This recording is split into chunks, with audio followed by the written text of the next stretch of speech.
বর্তমান আধুনিক যুগে সমাজে ঘটে যাওয়া কোনো কিছুই আর গোপন থাকে না। প্রযুক্তির অগ্রগতির কারণে প্রায় প্রতিটি ঘটনায় অডিও বা ভিডিও আকারে সামাজিক মাধ্যমে ছড়িয়ে পড়ে। সবাইকে স্বাগত জানাচ্ছি, আমি ওয়াহিবা রাইয়ান। শুরুতেই সংবাদ শিরোনাম।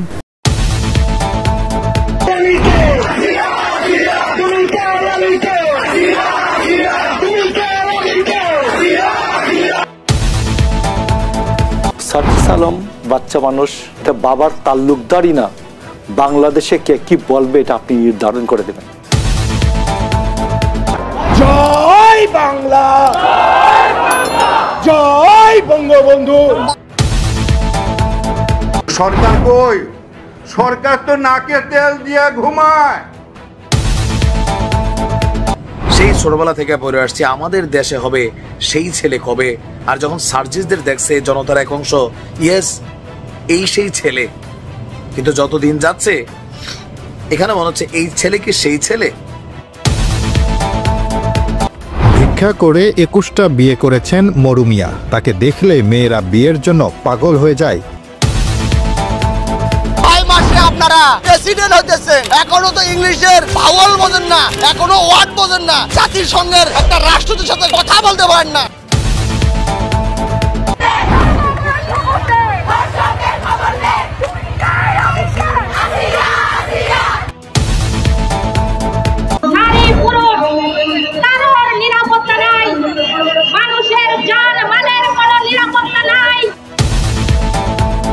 আর বাংলাদেশের অধিকাংশ ব্যবসায়ী 11 মাস করে চুরি, রমজানে করে ডাকাতি। এই দেশ চালাই তো আওয়ামী লীগ সরকার লাগবো, তাছাড়া তো পারবে না, সত্যি কথা। শুনছিলেন সংবাদ শিরোনাম, এখন বিস্তারিত। এদিকে জাতীয় নাগরিক পার্টির উত্তর অঞ্চলের মুখ্য সংগঠক সার্জিস আলমের বাপের তালুকদার না যে দেশে মানুষকে কি বলবে তা সার্জিস আলম নিজেই নির্ধারিত করবে বলে একটি টকশোতে জানিয়েছেন এই রাজনীতিবিদ। সার্জিস আলম বাচ্চা মানুষ, এটা বাবার তাল্লুকদারই না, বাংলাদেশে কে কি বলবে এটা আপনি নির্ধারণ করে দেবেন। আমার বঙ্গবন্ধু শিখিয়েছে বলে মুখ দিয়ে ফেনা বের করে আর কয়েকদিন পরে এসে বলবেন হাসিনাকে ফাঁসির রশিতে না ঝুলানো পর্যন্ত আমি কেউ যেন নির্বাচনের কথা না বলে সুস্থ হয়। আমার বঙ্গবন্ধু আমাকে শেখায় ন্যায্যতা, ধর্মনিরপেক্ষতা, আপোষহীনতা আর সাহসিকতা। তিনি বলেছিলেন যদি কেউ ন্যায্য কথা বলে আর সংখ্যায় যদি সে একজন হয় আমরা তার কথা মেনে নেব। আমার বঙ্গবন্ধু বলেছিলেন এই বাংলাদেশ হবে ধর্মনিরপেক্ষ দেশ, যেখানে ধর্ম নিয়ে কোনো ব্যবসা করা চলবে না। আমার বঙ্গবন্ধু মুচলেখা দিয়ে নিজের ছাত্রত্ব ফিরিয়ে নেননি, অন্যায়ের সাথে আপোষ করেননি। আমার বঙ্গবন্ধু দেখিয়েছেন কিভাবে নারীকে সম্মান করতে হয়। তিনি বলেছিলেন এই স্বাধীন বাংলায় যত বীরঙ্গনা রয়েছে তার বাবার নামের পাশে আমার নাম লিখে দিও আর ঠিকানা দিও ধানমন্ডি 32।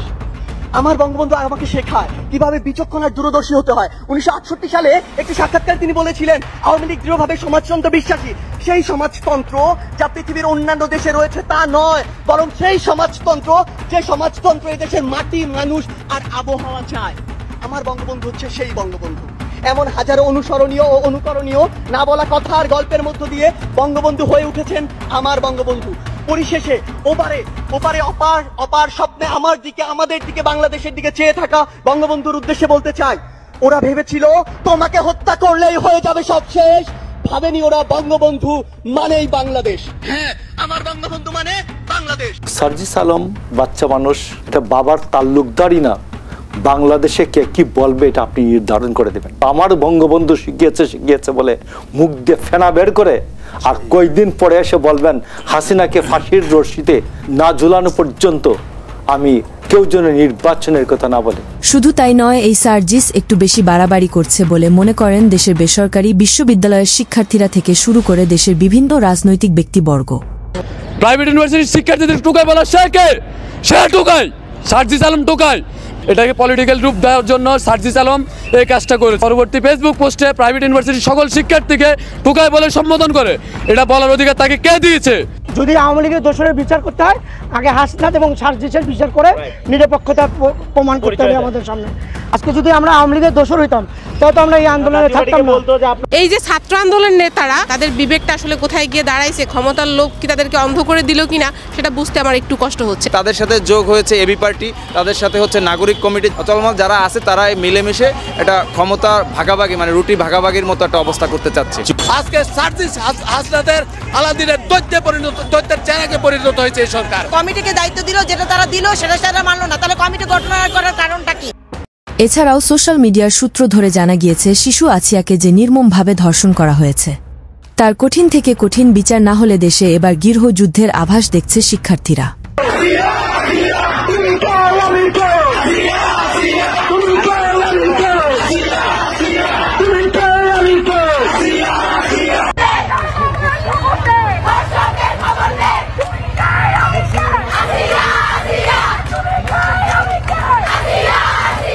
তো আজকে যে আসিয়ার দর্শনকে কেন্দ্র করে আমরা যে দর্শনের বিচারের দাবিতে যে আমরা যে রাজাকার স্লোগান নিয়ে তুমি কি আমি কে রাজাকার স্লোগানের যে ঢাকা বিশ্ববিদ্যালয় জুলাইয়ে ঢাকা বিশ্ববিদ্যালয়ের শিক্ষার্থীরা যে রাজপথে নেমে এসেছিল তারই কিন্তু আজকে পুনরাবৃত্তি আমরা দেখলাম যে সেই একইভাবে হচ্ছে ঢাকা বিশ্ববিদ্যালয় আজকে জুলাই নেমে এসেছে। আমরা দর্শকদের বিচারের দাবিতে ঢাকা বিশ্ববিদ্যালয়ের শিক্ষার্থীরা, নারী শিক্ষার্থীরা সহ ছেলে শিক্ষার্থীরা সবাই কিন্তু আজকে রাজপথে নেমে এসেছে। কখন বেড়ে যায়? যখন হচ্ছে বিচারহীনতার সংস্কৃতির এস্টাবলিশড হয়ে যায়। গত কয়েক মাসে অনেকগুলো ধর্ষণের ঘটনা ঘটেছে, কিন্তু বেশিরভাগ ঘটনার ক্ষেত্রে দেখা যাচ্ছে যে মূল অপরাধীরা ধরাছোঁয়ার বাইরে।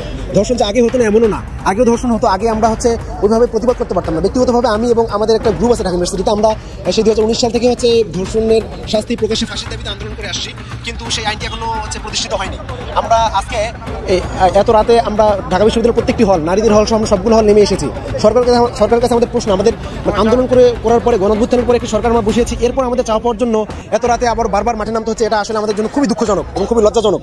আমরা সরকারকে এখান থেকে আজকে সাবধান করে দিতে চাই যে সরকার, ইন্টারিম সরকার, আপনারা সাবধান হয়ে যান। তাই তো এবার একের পর এক অভিনেতা, একের পর এক দেশের সাধারণ জনতা এই শিশু আছিয়ার আসামিদের কঠিন বিচারের দাবিতে মাঠে নেমেছেন ছাত্র জনতা ও অভিনেতারা। সূত্র ধরে আরও জানা যায়, দেশের সাধারণ আমজনতা মনে করেন এই অন্তর্বর্তীকালীন সরকার দেশ চালাতে ব্যর্থতার পরিচয় দিয়েছেন বলে মনে করেন দেশের সাধারণ আমজনতা থেকে শুরু করে ছাত্র জনতা। সরকার তো নাকে তেল দিয়ে ঘুমায়। এই সরকারের বিরুদ্ধে আগে আমাদের দাঁড়াতে হবে। অন্যদিকে আবার 7ই মার্চ বঙ্গবন্ধুর সেই ঐতিহাসিক ভাষণকে ঘিরে এবার মিশা সওদাগরের সেই জয় বাংলা স্লোগানকে কেন্দ্র করে এবার প্রশ্নবিদ্ধ হতে পারে মিশা সওদাগর বলে কিছু গণমাধ্যম জানিয়েছে। জয় বাংলা, জয় বঙ্গবন্ধু। দেশের বিভিন্ন রাজনীতিবিদরা মনে করেন এই দেশে সবে সম্ভব যে দেশে 12 মাসে এক বছর হয়, কিন্তু সেই 12 মাসে মুসলিমদের জন্য রহমত স্বরূপ হল এই রমজানুল মোবারক মাস। এই রমজান মাসে বিশ্বের অনেক দেশেই পণ্যের দাম কেনা দামেই বিক্রি করেন দোকান মালিকরা।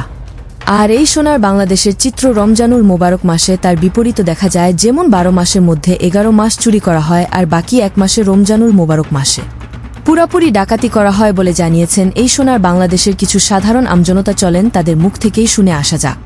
আওয়ামী লীগের আমলে তেল খাট ভরে রাখতো, পালং ভরে রাখতো, জাহাজ ভরে রাখতো, এখন তেল কোথায় যাচ্ছে? এখন তেল কেন সংকট? একটা ছোট্ট একটা তরমুজের দাম 300 টাকা। জিজ্ঞেস করলাম কেজি হিসাবে, তরমুজ কেন কেজি হিসাবে খাবো? আর এই মুহূর্তে আমরা শেখ হাসিনারে মিস করতেছি। সৌদি আরব নিত্য প্রয়োজনীয় জিনিসের দাম কমায়, কাতার কমায়, দুবাই কমায়। তাদের চিন্তা হলো 11 মাস ব্যবসা করব, রমজানে প্রয়োজনে ভর্তুকি দেব। আমার রোজাদার মুসলমান একটু স্বাচ্ছন্দ্যের সাথে রোজা রাখবে, সওয়াব আল্লাহ আমারে দেবে, বরকত আল্লাহ আমারে দেবে। একজন মুসলিম হিসাবে ইবাদতের জন্য আরেকজনকে সাহায্য করলাম, আমার আল্লাহ আমার উপর খুশি হবে। এই হলো তাদের তাকওয়া, এই হলো তাদের চরিত্র। আর বাংলাদেশের অধিকাংশ ব্যবসায়ী 11 মাস করে চুরি, রমজানে করে ডাকাতি। পরিশেষে বর্তমান দেশের পরিস্থিতি নিয়ে চিন্তিত যেমন দেশের সাধারণ জনগণ, ঠিক এই সময়ে দেশের মানুষের চিন্তার কথা বাদ দিয়ে এই বিরল রকমের দেশপ্রেমিকের সন্ধান পাওয়া যায় সূত্র ধরে। ভিক্ষা করে 21টা বিয়ে করেছেন মরুমিয়া। তাকে দেখলে মেয়েরা বিয়ের জন্য পাগল হয়ে যায়। কোনো জাদুমন্ত্র বা তাবিজ কবজে নয়, কিভাবে যেন তাকে দেখা মাত্র পছন্দ করে ফেলে মেয়েরা, বিয়ে করতে চায়। সাথে সাথে মরুমিয়াও দয়ার সাগর, কাউকে না করতে পারেন না। এখন আপনারাই বলেন, কেউ হাসপাতালে কান্না করছে নিজের সন্তানের জন্য, আবার কেউ ভিক্ষা করে বিয়ে করতে করতে সেঞ্চুরি করে এই দেশের মুখ উজ্জ্বল করতে চায় এই সেই মারাত্মক দয়াবান ভিক্ষুল। এই হলো বর্তমান সোনার বাংলাদেশের অবস্থা। শেষমেশ এবার বৈষম্য বিরোধী ছাত্র আন্দোলনের সমন্বয়কদের উপর খেপেছেন ঢাকা শহরের কিছু রিকশা চালক। আমি তো ছাত্রছাত্রীরা ভালোবাসা আমার জীবনটাই ভার্সিটিতে শেষ করে দিলাম, এখন ছাত্রছাত্রীরা দল করতেছে, আমাদের তো স্মরণ করলো। 6 মাসে আপনারা প্রেসিডেন্ট হইতেছেন, এখনো তো ইংলিশের ভাওয়াল বোঝেন না, এখনো ওয়ার্ড বোঝেন না, জাতিসংঘের একটা রাষ্ট্রদের সাথে কথা বলতে পারেন না। বলে তো কোনো লাভ নাই, এখানে আমি সারাদিন চিল্লাইতে পারবো, ওই শাসককে তো হার মানাবে। আর সারাদিন চিল্লাবেন, আপনার কথা কেউ শুনবে না। আগে তো বলতে দিত না, এখন তো শুনে না। এই বিষয়টা আপনি কি হিসাবে দেখবেন? নারী পুরুষ কারোর নিরাপত্তা নাই, মানুষের জান মালের কোনো নিরাপত্তা নাই। সেই ছোটবেলা থেকে পড়ে আসছি আমাদের দেশে হবে সেই ছেলে কবে। আর যখন সার্জিসদের দেখছে জনতার এক অংশ, ইয়েস এই সেই ছেলে, কিন্তু যত দিন যাচ্ছে এখানে মনে হচ্ছে এই ছেলে কি সেই ছেলে দল করার জন্য। এখন এসে বক্তব্য চেঞ্জ করলে যে মানে শেখ হাসিনার ইস্যুটার সাথে নির্বাচন, তোমরা তো বলতেছো যে নির্বাচনটা মুখে আনা যাবে না, অন্য সার্কামস্টেন্সে নির্বাচন পিছাইতে পারে, ডাজন্ট ফ্যাক্ট। কিন্তু শেখ হাসিনার ফাঁসি না হলে বিচার না পর্যন্ত কেউ নির্বাচনের নাম মুখে আনবে না। যদি কেউ আনে, যারা নির্বাচন চায় না তারা এটা সেটা কি হোয়াট, এটা পরামর্শ ফ্রিতে হচ্ছে, যা বলবা ভেবে চিনতে বলবা। এই দেশ চালাই তো আওয়ামী লীগ সরকার লাগবো, তাছাড়া কেউ পারবে না, সত্যি কথা। জয়কালে ক্ষয় নাই, মরণকালে ঔষধ নাই। জয় বাংলা, জয় বঙ্গবন্ধু। এতক্ষণ আমাদের সাথে থেকে ভিডিওটি শেষ পর্যন্ত দেখার জন্য আপনাকে অসংখ্য ধন্যবাদ। আপনি চাইলে আপনার মূল্যবান মতামত আমাদেরকে কমেন্ট করে জানিয়ে দিতে পারেন। আমরা আপনার সেই মহামূল্যবান কমেন্টের রিপ্লাই দেওয়ার জন্য সর্বদা চেষ্টা করব।